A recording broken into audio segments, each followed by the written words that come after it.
Assalamualaikum, selamat sejahtera kepada semua pelajar.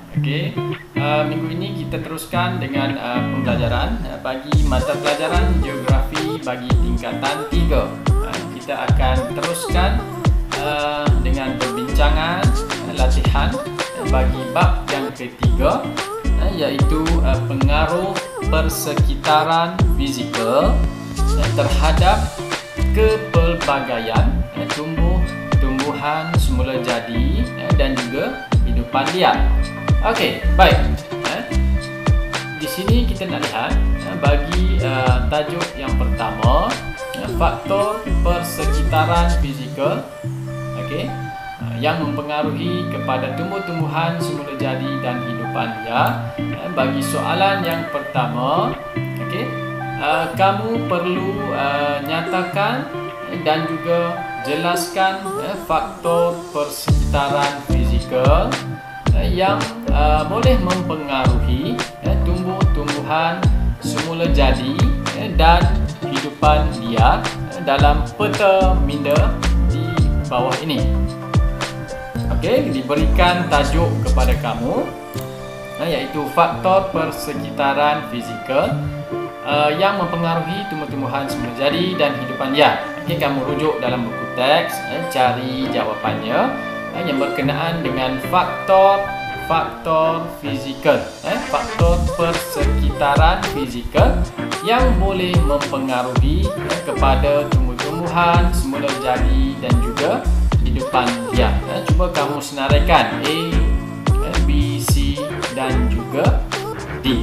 Itu bagi soalan yang pertama. Kemudian soalan yang kedua, jelaskan bagaimana faktor iklim. Di sini dia minta, soalan ini minta kamu untuk jelaskan tentang faktor iklim yang mempengaruhi kepada tumbuhan semula jadi dan hidupan liar di dalam gambar yang ada di bawah ini. Diberi dua gambar di sini. Yang pertama adalah musang fenet dan gambar yang kedua iaitu kawasan yang mempunyai pokok-pokok kaktus. Kamu perlu cari maklumat dan beri penjelasan bagaimana faktor iklim yang ada di sini boleh mempengaruhi kepada tumbuhan semula jadi dan hidupan liar yang ada di situ. Kemudian soalan yang ketiga. Ini juga kamu perlu merujuk kepada soalan yang sama. Yang gambar ini, dua gambar ini cuba kamu jelaskan berkenaan dengan faktor iklim. Kemudian gambar ini juga kamu perlu jelaskan bagi soalan yang sama berkaitan dengan faktor iklim tadi. Faktor iklim yang mempengaruhi tumbuhan semula jadi dan hidupan liar. Soalan nombor 2 ada 4 gambar yang perlu kamu rujuk, kenal pasti dan juga berikan jawapan. Kemudian soalan yang ketiga, diberikan jadual di sini. Kamu perlu lakukan perbandingan. Kamu buat perbandingan faktor persekitaran fizikal yang mempengaruhi tumbuh-tumbuhan semula jadi dan hidupan liar seperti yang disenaraikan di bawah ini. Dia minta kamu carikan maklumat berkaitan dengan tumbuh-tumbuhan tundra dan juga hutan monsun tropika. Kamu cari perbezaan dari segi iklim, tanah, saliran, bentuk muka bumi, jenis pokok dan juga hidupan liar. Bagi kedua-dua faktor persekitaran fizikal tadi, iaitu tumbuh-tumbuhan tundra dan juga hutan monsun tropika. Kemudian soalan yang keempat, uraikan bagaimana tumbuh-tumbuhan semula jadi dan hidupan liar di bawah ini mendapat menyesuaikan diri di kawasan paya. Okey, gambar ini. Apa gambar ini? Okey. Okey, ini merujuk kepada kawasan Paya. Dan ini merujuk kepada hidupan liar yang ada di kawasan Paya. Okey, soalan ini minta kamu cuba kamu huraikan bagaimana tumbuh-tumbuhan semula jadi dan hidupan liar dapat menyesuaikan di kawasan seperti ini.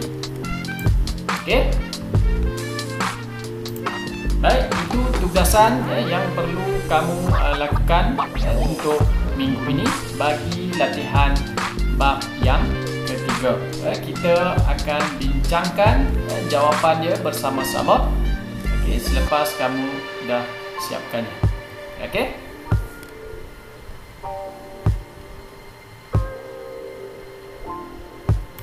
Baik, kita kembali untuk membincangkan jawapan kepada latihan yang telah diberikan untuk minggu ini. Okey.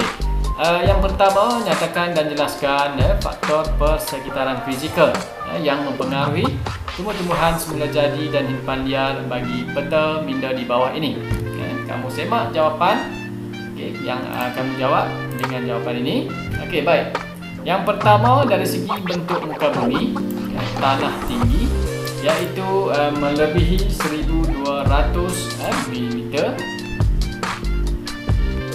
Hutan gunung kurang daripada 1200 mm bagi hutan hujan tropika. Kemudian tanah pamak, iaitu hutan paya air tawar, pinggir pantai berpasir bagi hutan pantai, pinggir pantai berpaya bagi hutan paya air masin. Okey, itu faktor persekitaran fizikal yang pertama bagi bentuk muka bumi. Kemudian faktor yang kedua iaitu iklim. Okey, baik. Dalam faktor yang kedua melalui iklim, yang pertama adalah zon panas, iaitu iklim khatulistiwa, hutan hujan tropika, hutan paya dan hutan pantai.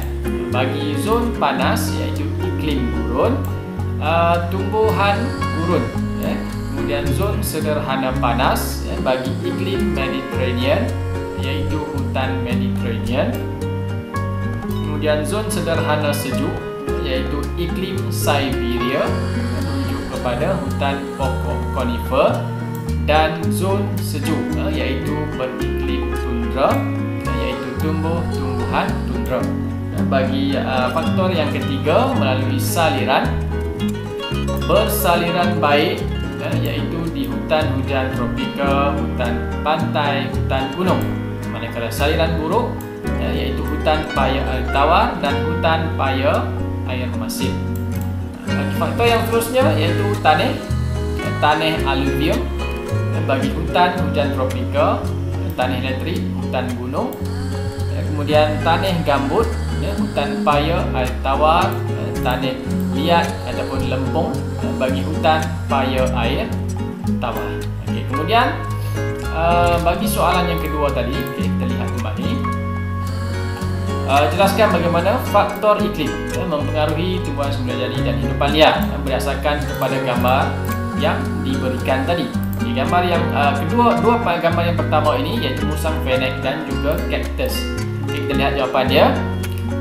Musang fennec dan cactus iaitu kedua-duanya boleh hidup di kawasan gurun panas. Iklim di kawasan gurun panas adalah ekstrim, iaitu hujannya kurang. Kemudian turun sekali-sekala dengan jumlah hujan kurang daripada 250 mm setahun. Kemudian julat suhunya besar. Okey. Kemudian tumbuhan dan hidupan liar seperti cactus dan musang fennec tadi mempunyai ciri yang tertentu yang membolehkan ia hidup di kawasan gurun panas. Okey, cirinya apa? Bagi cactus mempunyai batang yang bersalut lilin. Bagi tujuannya adalah untuk mengelakkan daripada kehilangan air daripada proses transpirasi pada suhu yang panas. Batangnya juga berwarna hijau, kemudian berkulit tebal, berlendir dan sesuai untuk menjadi simpanan air. Kemudian air hujan diserap dan juga disimpan pada batang untuk digunakan pada hari yang panas.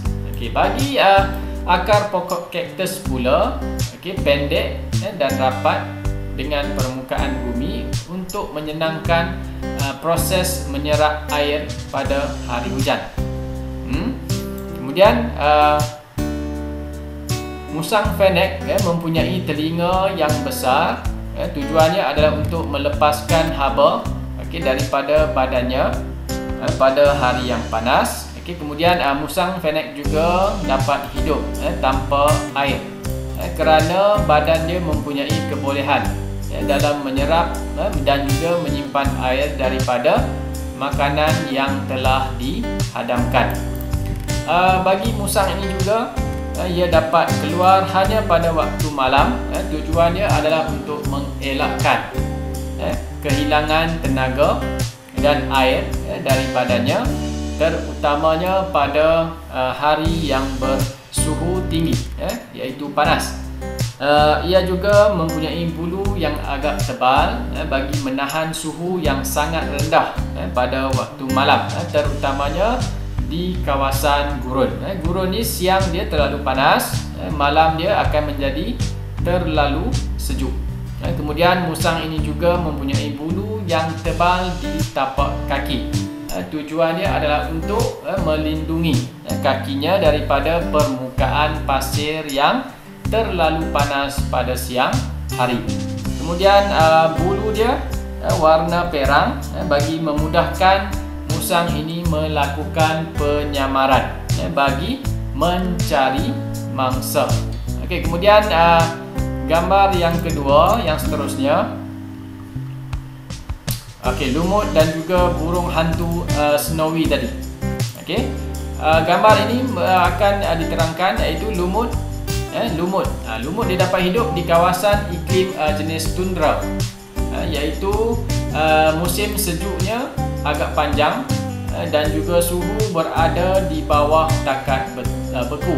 Kemudian musim panas juga pendek, sejuk, dan suhunya kurang daripada 10 darjah Celsius.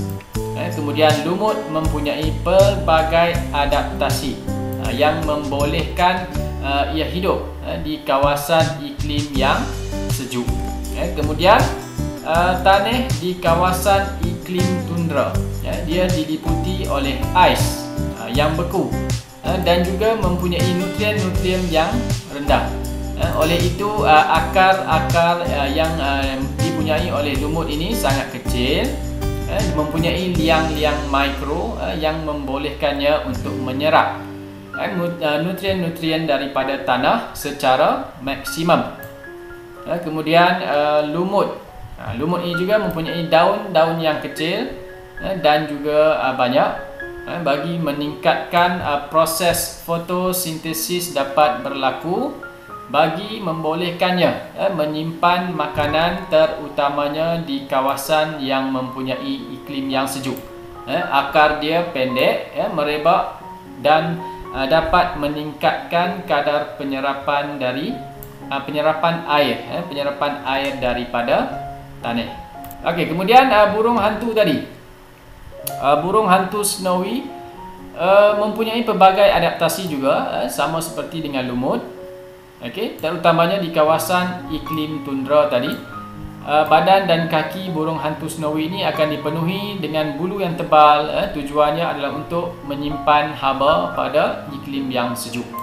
Burung hantu tadi juga terbang dengan kelajuan yang agak perlahan, ketinggian yang rendah. Tujuannya adalah untuk menjimatkan tenaga, terutamanya pada iklim yang sejuk. Bulu dia warna putih. Ini yang membolehkan ia menyamar daripada haiwan pemangsa yang lain dan juga menyamar untuk memburu makanan. Okey, kemudian soalan yang ketiga. Okey, kita lihat soalan yang ketiga.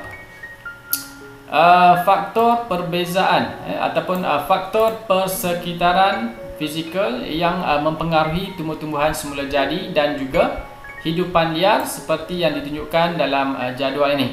Kita lihat dalam jadual ini bagi tumbuh-tumbuhan tundra, yang pertama dari segi iklimnya, musim sejuk yang panjang, kemudian suhu berada di bawah takat beku, kemudian musim panas yang pendek dan sejuk dengan suhu kurang daripada 10 darjah Celsius. Dari segi perbezaan kepada hutan monsun tropika, mengalami satu musim kering dan satu musim yang lembap secara nyata. Kemudian jumlah hujannya kurang daripada 2000 mm secara tahunan. Suhu dia tinggi iaitu sebanyak 26 darjah Celsius. Dari segi tanah, tumbuh-tumbuhan tundra berada di kawasan bertanah beku dan juga cetek. Bagi hutan monsun tropika berada di kawasan jenis tanah laterik. Saliran hutan monsun tropika baik. Bagi tumbuh-tumbuhan tundra ini saliran dia buruk.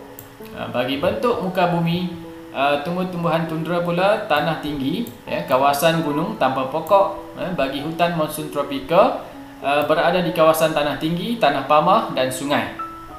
Manakala jenis pokok yang ada di kawasan ini adalah lumut, lichen dan juga rusiga bagi kawasan tumbuh-tumbuhan tundra. Kemudian bagi hutan monsun tropika, pokok jati, pokok penaga dan juga buluh. Kemudian hidupan liar bagi tumbuh-tumbuhan tundra, walrus, mamut, singa laut, burung hantu snowy, karibu dan beruang kutub. Di hutan monsun tropika seperti harimau, gajah, burung, rama-rama dan juga rusa. Okey, kemudian soalan yang keempat. Soalan yang keempat, okey, bagaimana tumbuh-tumbuhan? Kamu perlu huraikan bagaimana tumbuh-tumbuhan semula jadi dan hidupan liar di bawah ini. Gambar yang diberikan, dua gambar ini dapat menyesuaikan diri di kawasan paya. Okey, ini adalah pokok bakau dan gambar kedua ni merujuk kepada buaya. Okey, kemudian kita lihat kepada pokok bakau terlebih dahulu.